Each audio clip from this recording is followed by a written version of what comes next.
Today I'm going to try to draw this boat in Nafplio, Greece. Before I started, I told myself there was no way I'd pay attention to anything in this scene before I drew the boat.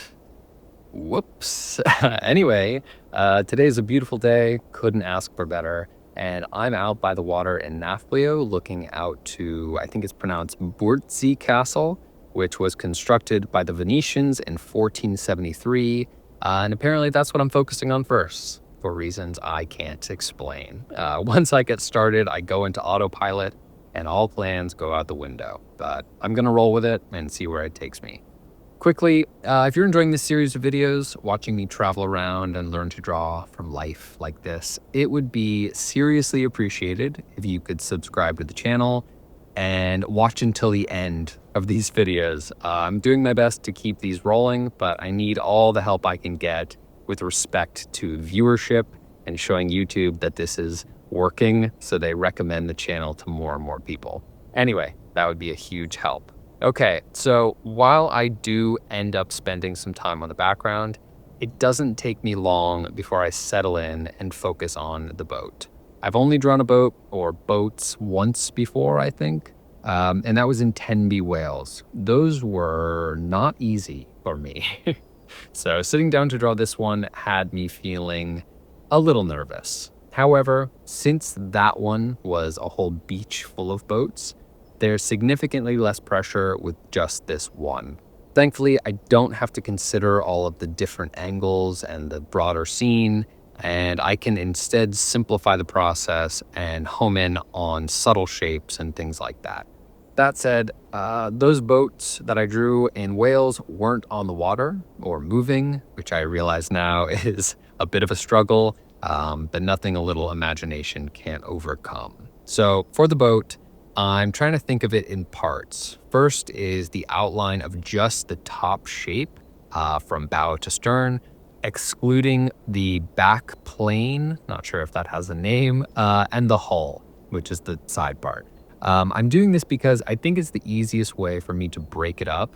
And if I was to, say, draw the silhouette of the entire shape of the boat, it would be far too easy for me to lose track of my shapes. Instead, starting with this top sort of oval shape, which is clearly defined both in color and in contrast, means those other shapes can simply extend out of it. And I think that worked really well for me here. So like I mentioned, the boat moves around constantly over the course of the drawing. So it's up to me to recalibrate the way that I think I'm seeing it. Angles are always slightly shifting, and that changes the perspective a bit. So after looking down at the paper, when I go to look back up to observe the subject, I'm looking at something different. And it's important for me to be able to still kind of understand the shapes in a way so that whatever direction they're facing, I can still correctly add them to my drawing. After a certain point though, it seemed to me like the best way forward was to take what I had as my foundation and only deviate from that if something was seriously wrong. I could tweak it here or there, but once I had the basic shape on the paper, I would have gone insane trying to follow the boat and replicate each angle. It would have been impossible for me. Once that foundational shape was down, I didn't need to concern myself with the overall form. By this point, I was really just looking for details and the way that the light was hitting the boat. Regardless of the subtle drifting, the light was largely the same. So it was fine for me to copy exactly what I was seeing. And of course, the same goes for the details. You get the idea. Anyway, from this point on, I'm feeling good. The boat has taken shape better than I could have hoped.